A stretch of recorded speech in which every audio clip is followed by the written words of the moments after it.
Camilla the unlikely confidant, how the Duchess of Cornwall is helping soothe Meghan's pre-wedding jitters after she did the same with Kate. Observing the supreme confidence of Meghan Markle on stage with Harry, William and Kate the other day, it is all the more surprising to consider that she has been seeking advice from the Duchess of Cornwall. But it has been revealed that Camilla has been helping to calm the American actress's understandable pre-wedding nerves. Many will be astonished at this given the hostility Camilla faced in the early post-Diana years, some of which still lingers. In fact, the former Mrs. Camilla Parker Bowles seems to have become the oracle at the heart of the royal family. What is emerging is a tale of two divorcees, both of whom are making a surprising impact on royal life. At Camilla's invitation, Meghan lunched with her at Clarence House. The Duchess extended the same invitation to Kate Middleton before her 2011 wedding to Prince William, and, of course, in those far-off days when the 19-year-old Lady Diana Spencer seemed set for the happy ever-after marriage she craved, there was Camilla's memorable letter lying on the bride-to-be's bed, inviting her to lunch. The letter was on Diana's bed when she arrived at Clarence House the night before the announcement of her engagement to Prince Charles in February 1981. It was an apparently friendly note and was signed "Lots of Love, Camilla." Diana had got to know the mother of two a little in the months she had been courted by the prince. She and Charles had on at least two occasions spent the weekend at Bolehide Manor, the Parker Bowles' Wiltshire country house. When the two women did meet for lunch, the unworldly teenager didn't even suspect that Mrs. Parker Bowles, then 33, may have had an ulterior motive in asking if she planned to hunt when she moved into Highgrove. Diana replied that she didn't, and it was only much later that she realized the look on Camilla's face that greeted her reply was one of relief. For Camilla and Charles both rode with the local Beaufort hunt. The recollection confirmed her suspicion that she and the older woman were rivals. It was a feeling that haunted her until her dying day.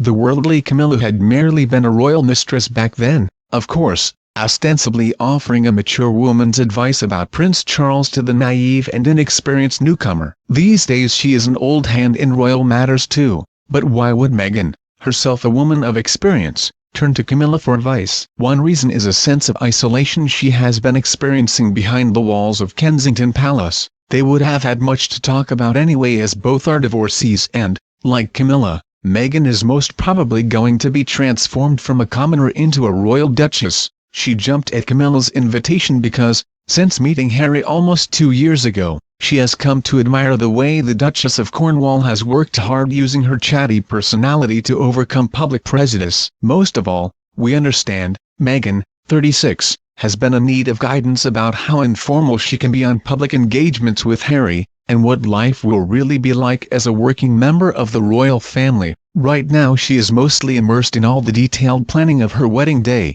one that will be watched all over the world. But behind the bold exterior on display at the inaugural meeting of the Royal Foundation Forum in central London last week, and the wedding excitement, she is finding the adjustment from television actress to princess-in-waiting a tougher role than she might have envisaged. Living with Harry in Kensington Palace means that the days when she could saunter casually, and incognito, to shop in the nearby high street, are gone. When she leaves Nottingham Cottage, their bijou royal residence, it is usually in a car with blacked-out windows and with armed police bodyguards. She and Harry sometimes go together to a gym in Chelsea. But for a woman used to total freedom, whose TV stardom was never so great that she was bothered by fans, these restrictions on her life are unfamiliar. One thing we learn she does miss terribly is writing her regular blog about her life, and especially the feedback it generated. She had 1.9 million followers on Instagram, another 350,000 on Twitter and some 800,000 friends on Facebook.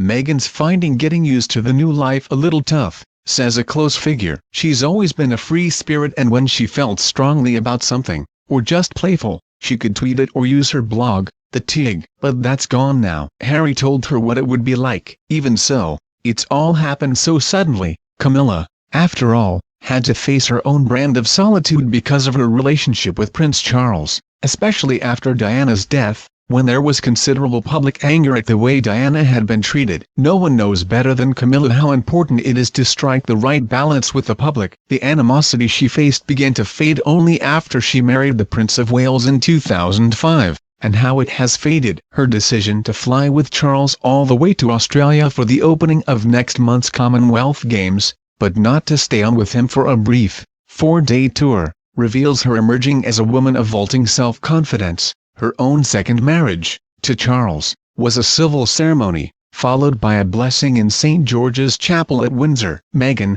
whose first marriage to film producer Trevor Engelson was on a Jamaican beach, is being allowed to marry Harry in the chapel. Much has been written about Meghan's boldness in public, with some courtiers considering she has been too touchy-feely too soon. Indeed, Meghan stole headlines on International Women's Day by grandly hugging a schoolgirl on a visit to Birmingham. But at 36, Diana's age when she died in 1997, it is probably too late to expect her to change. For Camilla, 70, the opportunity to dispense her worldly wisdom and experience to the royal newcomer must have been highly satisfying. When she had lunch with Kate, a queen-in-waiting, she eschewed the privacy of Clarence House and instead chose a highly visible table in a Knightsbridge restaurant. She is known to have enjoyed the considerable cachet attached to the fact that her advice was apparently being sought by the popular Kate. Ditto the emergence of her intimate tete-a-tete with Meghan, but forging a close alliance with Ms. Markle would give Camilla something more, a role that has never quite materialized with Kate,